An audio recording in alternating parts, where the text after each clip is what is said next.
விடயத்தை செய்ய முடியுமா என்று யாராவது கேட்டால் தன்னம்பிக்கையோடு என்னால் நிச்சயம் கொம்பினால் சிங்கத்தை குத்தி தூரமாக வீசுகிறது. சிங்கம் அருகிலிருந்த ஆற்றில் போய் விழுந்தது. சிங்கத்தை விட எடையும் உயரமும் சண்டையிடும் திறனும் என்னிடம் 2 மடங்கு உள்ளது. வணக்கம் and welcome back to Story Circle. உங்க கூட பேசிட்டு இருக்கிறது நிலா. வாங்க கதைக்குள்ள போகலாம். ஒரு காட்டில் ஒரு சிங்கம் கம்பீரமாக அதனுடைய எல்லையை தனது கட்டுப்பாட்டுக்குள் வைத்திருந்தது. அப்போது அதே காட்டுக்குள் வாழ்ந்து கொண்டிருந்த சில விலங்குகள் அந்த சிங்கத்தின் மீது கொஞ்சம் பொறாமை கொண்டு ஒரு கூட்டம் கூடி பேச ஆரம்பிக்கிறது. அப்படி என்ன இந்த விலங்குகள் எல்லாம் கூட்டம் கூடி பேசியது என்றால், அது என்ன, எப்போதும் இந்த சிங்கம் மட்டும்தான் இந்த காட்டுக்கு ராஜாவாக இருக்கணுமா? இது என்ன மாற்றப்படக்கூடாத சட்டமா? இந்த சட்டத்தை நாம் மாற்ற வேண்டுமென்று விலங்குகள் எல்லாம் பேசிக்கொண்டிருந்தது. அப்போது அங்கிருந்த ஒரு நரி சொல்லுது, சிங்கம் ஏன் காட்டுக்கு ராஜா அப்படின்னா, சிங்கம் அதிகம் பலம் வாய்ந்த ஒரு மிருகம், அதனால தான் சிங்கம் எப்போதும் காட்டுக்கு ராஜாவாக இருக்குது அப்படின்னு சொல்லுது.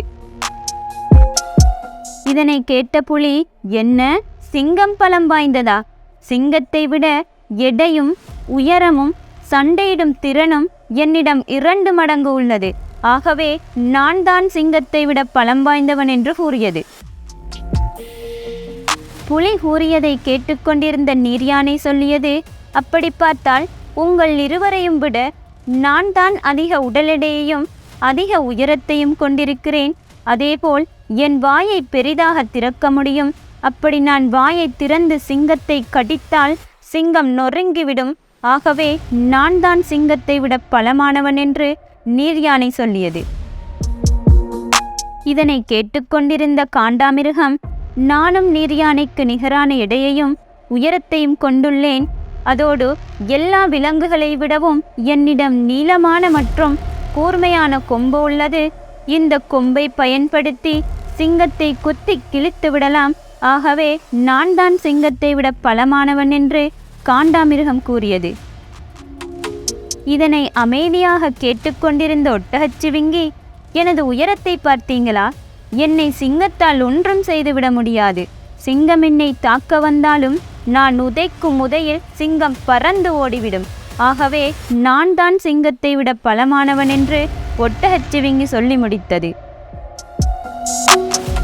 அப்பொழுது அருகிலுள்ள ஆற்றில் அதனை கேட்டுக்கொண்டிருந்த முதலை, நானும் சிங்கத்தை விட பலமானவன் தான், என்னையும் சிங்கத்தால் தாக்கவே முடியாது. நான் சிங்கத்தின் காலை கவ்வி பிடித்தால் என்னிடமிருந்து சிங்கம் தப்பிக்கவே முடியாது. ஆகவே நானும் பலமானவன் தான் என்றது. இந்த எல்லா மிருகங்களும் பேசிக்கொண்டிருப்பதை அமைதியாக கேட்டுக்கொண்டிருந்த யானை தனது பலத்தை சொல்ல ஆரம்பித்தது.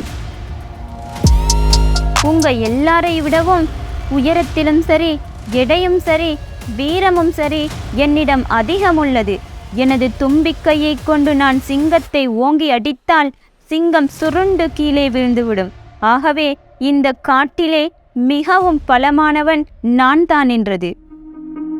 இதையெல்லாம் கேட்ட குரங்கு சொன்னது, எத்தனை பேர் சிங்கத்தை விட பலமானவர்களாக இருந்தாலும் இந்த காட்டுக்கு ராஜாவாக சிங்கம் இருப்பதற்கு மிக முக்கிய காரணம், அது எந்த விலங்குகளை கண்டும் பயந்ததே கிடையாது. அதற்கு பயம்னா என்னன்னே தெரியாது. அதனால்தான் சிங்கம் காட்டுக்கு ராஜாவாக இருக்குது அப்படின்னு குரங்கு கூறியது. இதையெல்லாம் இருக்க எல்லா விலங்குகளும் தனது பலத்தை பயன்படுத்தி சிங்கத்தை இந்த காட்டை விட்டு விரட்ட வேண்டும் என்று திட்டமிட்டது. திட்டமிட்டபடி நரி சிங்கத்திடம் சென்று, சிங்கராஜா, காட்டிலுள்ள மிருகங்கள் எல்லாம் உங்களை பார்க்க சேர்ந்து வந்துள்ளன, ஏன் என்று தெரியவில்லை, வாங்க அழைத்தது. சிங்கமும் நரியை நம்பி விலங்குகளை பார்க்க அந்த இடத்திற்கு வந்தது. அப்பொழுது அங்கு நின்று கொண்டிருந்த ஒட்டகச்சிவிங்கி சிங்கத்தை எட்டி உதைத்தது. என்ன நடக்கிறது என்று சிந்திப்பதற்குள்ளே சிங்கம் சுருண்டு தூரம் போய் விழுகிறது. அங்கிருந்த காண்டாமிருகம் தனது கொம்பினால் சிங்கத்தை குத்தி தூரமாக வீசுகிறது. சிங்கம் அருகிலிருந்த ஆற்றில் போய் விழுந்தது. அப்பொழுது தட்டு தடுமாறி சிங்கம் எழுந்து நிற்கும் போதே சிங்கத்தின் காலினை முதலை கவ்விக்கொள்கிறது. அந்த முதலிடமிருந்து மிக நீண்ட நேரம் போராடி தப்பித்து சிங்கம் வெளியே வர, நீர்யானை சிங்கத்தை தனது வாயால் கவ்வ மிக வேகமாக சிங்கத்திடம் பாய்ந்தது.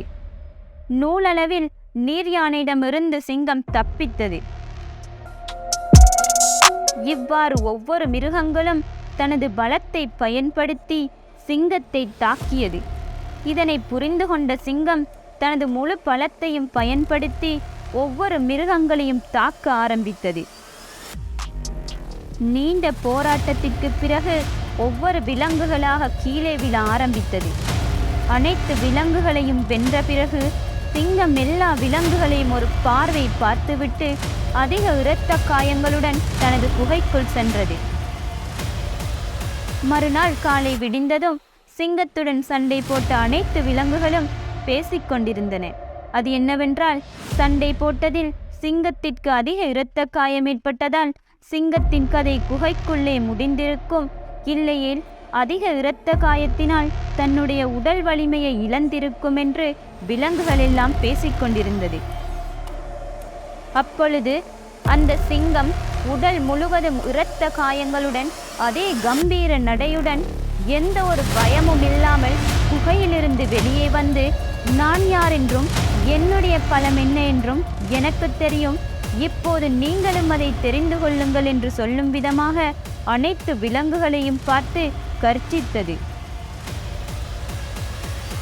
சிங்கம் கர்ச்சித்த சத்தத்தை கேட்ட எல்லா மிருகங்களும் பயந்து ஓட்டம் பிடித்தன. அப்பொழுதுதான் அந்த விலங்குகளுக்கு புரிய வருகிறது, இந்த சிங்கம் காட்டுக்கு ராஜாவாக இருப்பதற்கு மிக முக்கிய காரணம் எதுவென்றால், அதனிடம் உள்ள பலத்தாலோ விலங்குகளை தாக்கும் திறனாலோ இல்லை. அந்த சிங்கம் எந்த சூழ்நிலையாக இருந்தாலும் அதனை எதிர்கொள்ள முடியும் என்ற ஒரு நம்பிக்கையை கொண்டுள்ளது. மற்றும் பயம் என்ற ஒரு விடயம் அதனிடம் இல்லை என்பதால் சிங்கம் காட்டுக்கே ராஜாவாக இருந்தது என்று அனைத்து விலங்குகளும் புரிந்து கொண்டது. திரும்பவும் அதே கம்பீர நடையுடன் சிங்கம் காட்டுக்கே ராஜாவாக இருந்தது. இந்த கதையின் மூலம் நான் உங்களுக்கு என்ன சொல்ல வருகிறேன் என்றால், மனிதராகிய நாம் எந்த சூழ்நிலையாக இருந்தாலும் சரி, அதனை எதிர்கொள்ளும் தைரியம் நம்மிடம் இருக்க வேண்டும். சிலர் எதற்கெடுத்தாலும் பயப்படுவார்கள். நம்மால் சரியாக செய்ய முடியுமா என்று எண்ணி அதை செய்ய தயங்குவார்கள். எதுக்குங்க பயம்? செய்யணும்னு நினைக்கிற விஷயத்தை தைரியமா செய்யுங்க. வெற்றி உங்களுக்கு தான். எதற்காகவும் பயப்படாதீங்க. உங்களால் முடியும்னு நம்பிக்கை வைங்க. முயற்சி இல்லாமல் எதையுமே சாதிக்க முடியாது. எந்த ஒரு செயலை செய்வதற்கும் பயந்து கொண்டே இருந்தால் வாழ்வில் வெற்றி பெற முடியாது. உங்களால் இந்த விடயத்தை செய்ய முடியுமா என்று யாராவது கேட்டால், தன்னம்பிக்கையோடு என்னால் நிச்சயம் முடியும் என்று தயக்கமில்லாமல் சொல்லுங்கள். நாம் நினைத்தால் இந்த உலகத்தையே வெல்ல முடியும். எத்தகைய பிரச்சனையும் என்னால் சரி செய்ய முடியும்னு நீங்கள் ஒரு முழு தன்னம்பிக்கையோடு இருக்கணும். என்னால் முடியுங்கிற அந்த தன்னம்பிக்கையை எப்படி இந்த சிங்கம் இந்த காட்டுக்கு வெளிக்கொண்டு வந்ததோ, அதே போல உங்களுடைய அந்த பார்வையிலும் நடத்தையிலும் உடல் மொழியிலும் பேச்சிலும் எப்போதுமே தன்னம்பிக்கையோட இவ்வுலகத்துக்கு உங்களை வழிகாட்டுங்க. இந்த சிங்கத்தை போலவே எப்போதும் நீங்க தன்னம்பிக்கையுடன் இருங்க. அப்போதுதான் உங்க வாழ்க்கையிலும் சரி, நீங்க இருக்கக்கூடிய இடத்திலும் சரி, நீங்க தான் எப்பவுமே ராஜா.